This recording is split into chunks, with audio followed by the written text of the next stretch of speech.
آج ہم ہائلین کیپسول اس کے بارے میں تفصیلاً گفتگو کریں گے۔ سب سے پہلے اس کا جنیرک فارمولہ دیکھ لیتے ہیں۔ پری گیبلن اس کا جنیرک فارمولہ ہے اور جو 75 ملی گرام میں اس کیپسول میں شامل ہوتا ہے۔ اب دیکھتے ہیں کہ اس کو کس مقصد کے لیے اور کن فوائد کے لیے استعمال کیا جا سکتا ہے۔ پری گیبلن اینٹی کنولزنٹ اور انالجیزک ایکٹیویٹی رکھتا ہے، جسم میں کہیں بھی آپ کو درد ہے اس کو ختم کرنے کے لیے، یا پھر جو دورے ہوتی ہیں مرگی میں ان دوروں کی شدت کو کم کرنے کے لیے بھی اس کو استعمال کیا جا سکتا ہے۔ تو اگر آپ کو کہیں بھی جسم میں درد ہے، اسپائنل کارڈ انجری ہے، تو اس میں اس کو استعمال کیا جا سکتا ہے۔ جو ڈائبٹیز شوگر کے پیشنٹ ہیں ان میں جو نرو اینڈنگز ہیں وہ ڈیمیج ہو جاتی ہیں، جس کی وجہ سے بہت زیادہ درد ہوتا ہے۔ تو شوگر کے مریضوں میں پیریفرل نیوروپیتھی میں جو پین ہے اس کو ختم کرنے کے لیے اس کو استعمال کیا جا سکتا ہے۔ اس کے علاوہ جو شوگر کے مریض ہیں ان کے جو پاؤں کے تلوے ہیں وہاں جلن ہوتی ہے، اس جلن کو ختم کرنے کے لیے اس کو استعمال کیا جا سکتا ہے۔ اس کے علاوہ ایک وائرس ہے ویریسیلا زوسٹر، اس کے نتیجے میں جسم پر پیچز پڑ جاتے ہیں جن کو شنگلز کہتے ہیں، تو اس کو ختم کرنے کے لیے اس میں بہت زیادہ درد ہوتا ہے، اس پین کو درد کو ختم کرنے کے لیے اس کو استعمال کیا جا سکتا ہے۔ فائبرومیلجیا سینڈروم جس کو پین سینڈروم بھی کہتے ہیں اس میں اس کو استعمال کیا جا سکتا ہے۔ اس کے علاوہ جنرلائزڈ انگزائٹی ڈس آرڈر، اس کے علاج کے لیے بھی اس کو استعمال کیا جا سکتا ہے۔ اس کے علاوہ دوسری ادویات کے ساتھ مرگی کے مریضوں میں دورے جو ہوتے ہیں ان کی شدت کو کم کرنے کے لیے اس کو استعمال کیا جا سکتا ہے۔ تو یہ اس کے فوائد ہیں۔ اب ہم دیکھتے ہیں کون لوگ اس کو استعمال نہیں کر سکتے۔ وہ لوگ جن کو الرجی یا ہائپر سینسٹیوٹی ہے وہ اس کو استعمال نہیں کر سکتے۔ جن کو گلیکٹوز انٹالرنس ہے وہ بھی اس کو استعمال نہیں کر سکتے۔ بچے جن کی عمر 18 سال سے کم ہے وہ اس کو استعمال نہیں کر سکتے کیونکہ ان پہ کوئی ریسرچ کوئی اسٹڈی نہیں ہوئی۔ حاملہ خواتین اس کو ہرگز استعمال نہیں کر سکتی۔ اسی طریقے سے دودھ پلانے والی مائیں اس کو استعمال نہیں کر سکتی۔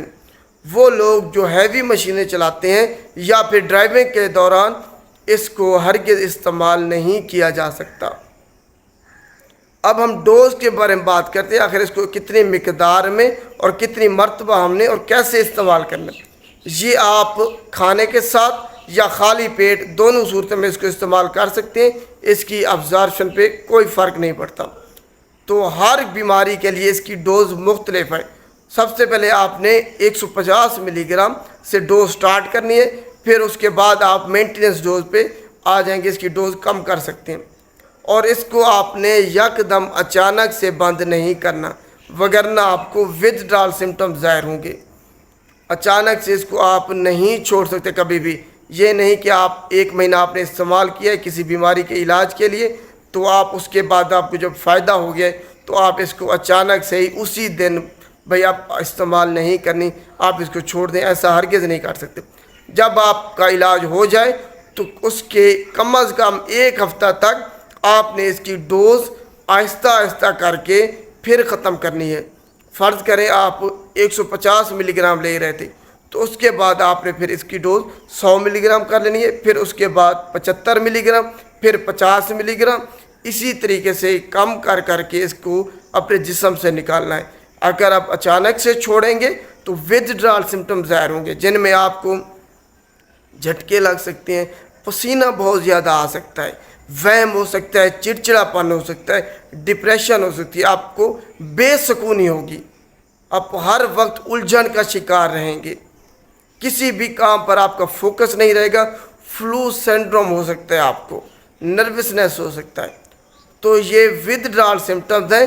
جب آپ اس کو استعمال کرنا چھوڑیں گے اچانک سے تو یہ سمٹمز آپ پہ ظاہر ہو سکتے ہیں کہ آپ کو فائدے کی بجائے الٹا نقصان ہو سکتا ہے۔ تو ایسا کر کے اس کی ڈوز آپ نے کم کرنی ہے۔ اب دیکھتے ہیں کن ادویات کے ساتھ آپ نے اس کو استعمال نہیں کرنا۔ ہر وہ ادویات جو اینٹی ڈپریسنٹ، اینٹی انگزائٹی یا عام الفاظ میں نیند آور ادویات ہیں ان کے ساتھ آپ نے اس کو بالکل استعمال نہیں کرنا، وگرنہ اس کی جو ایفیکٹونیس ہے وہ ڈبل ہو جائے گی اور آپ کوما میں بھی جا سکتے ہیں۔ دوسرے نمبر پر الکوہل کے ساتھ آپ نے اس کو استعمال نہیں کرنا۔ تیسرے نمبر پر ہر وہ ادویات جب آپ اگر مرگی کے لیے اس کو استعمال کر رہے تھے اس کے دوروں کو کم کرنے کے لیے دوسری اینٹی ایپیلیپٹک ڈرگ کے ساتھ، تو آپ نے اچانک سے اس کو بند نہیں کرنا، وگرنہ جو مرگی کے دورے ہیں ان میں شدت آ سکتی ہے، تو ایسا ایسا کر کے اس کی ڈوز آپ نے ختم کرنی ہوگی۔ تو یہ اس کے ڈرگ انٹریکشن ہیں۔ آخر میں ہم اس کی ایڈورس ڈرگ ریئیکشن مضر صحت اثرات کے بارے میں بات کرتے ہیں۔